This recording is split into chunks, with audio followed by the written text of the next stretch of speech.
Hi everyone, today I just wanted to do a quick video to compare the two PAL planners that I have, one from 2024 and one from 2025.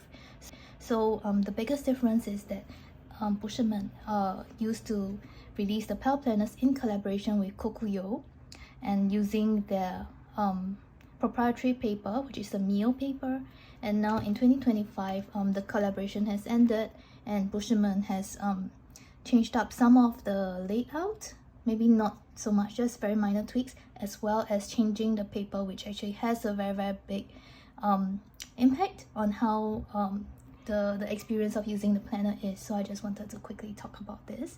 So just a little background, I've been using the PAL planner since 2023, so I started using from the yellow color one. So I've been using the Mio paper version for 2 years, coming to 2 years already. Yeah, and I will continue to use it for 2025, but there are some very key differences, especially in terms of the paper, okay, and also the weight. So first thing is to compare the thickness and the weight.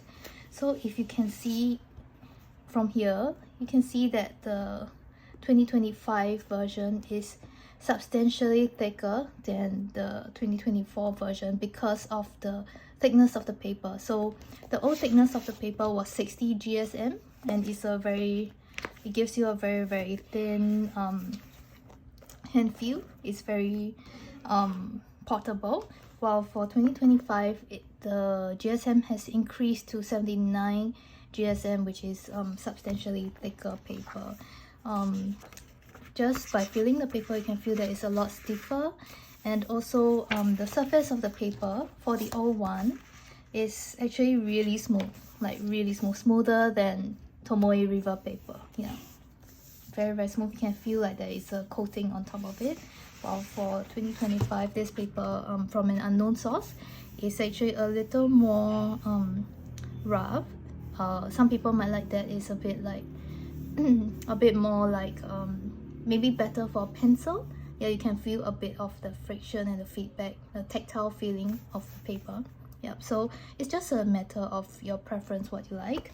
But I think that the weight does play a part, especially if it's a planner that you plan to take around. For me, I bring it to work, so the weight actually matters to me a lot more than, you know, just the feel of the paper.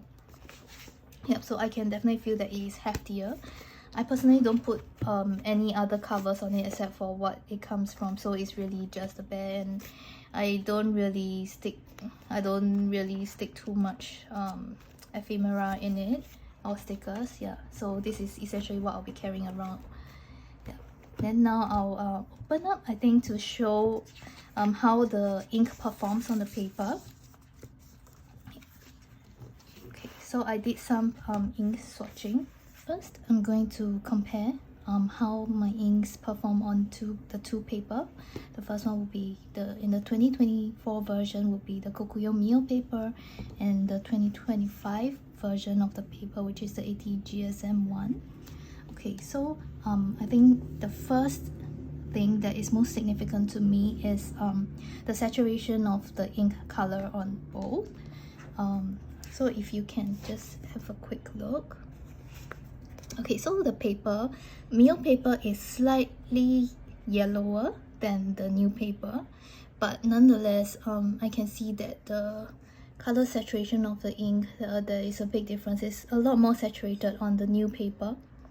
Okay, so if you have a look at the Sailor Blue Black Apple Juice ink, the orange is a lot more vibrant, a lot deeper, and so is let me see the one and the compact key. Okay, so the Pilot compact key, again, it is a lot more deeper on this paper than on this. Yep, so I would say if you really like very vibrant saturated colors, the new paper is going to serve you well. Then the second thing I will look out for is the feathering. Okay, so for 2025 paper, it is a lot thicker at 80 GSM, so bleed through is definitely not an issue. You can see nothing bleeds through. I believe the the old paper does have bleed through when you are using a very wet nib or very wet ink, or ink with a very heavy flow. Okay, so bleed through is not going to be an issue on this paper at all, I would say. Not even ghosting. Yeah. So I will look at the feathering performance. From what I can see, there's actually not that much difference in terms of feathering. Very minor, insignificant difference, I'll say. Not very obvious to the eyes. But for the new paper, when I'm using this one, which is a rather thick nib, and the moment I lay down the ink, the moment I write, it already starts feathering. While for the Mio paper, when I first wrote it, it didn't seem like it was going to feather, but eventually it did a bit. Yeah. But otherwise, the final result of it, I think, is pretty similar. Yeah, if I can have a look at the Sabi Midori and the Konpeki especially. Yeah. Let me just zoom in a little more so you can have a look. This is the 2024 paper, and this is the 2025. Let me just focus a little more. Okay, and just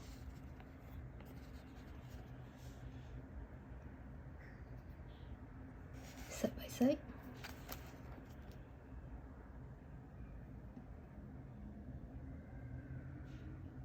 Yeah. So this is for the ink performance of the paper.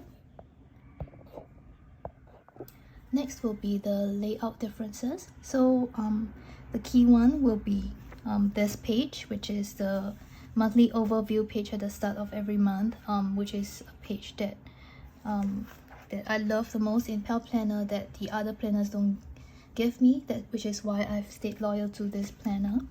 Okay, so the previous one was a very small calendar, where you don't have much space to write within the calendar if that is what you wish.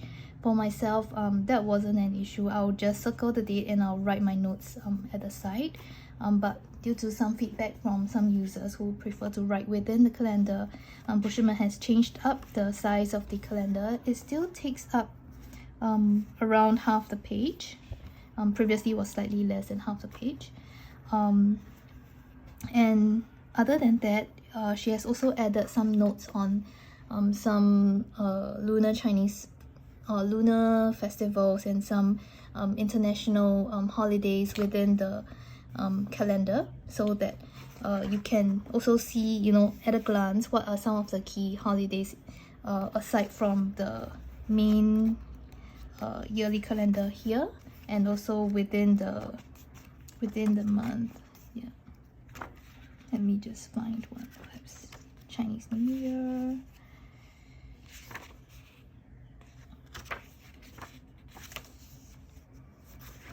In the past, there would be little notes at the side of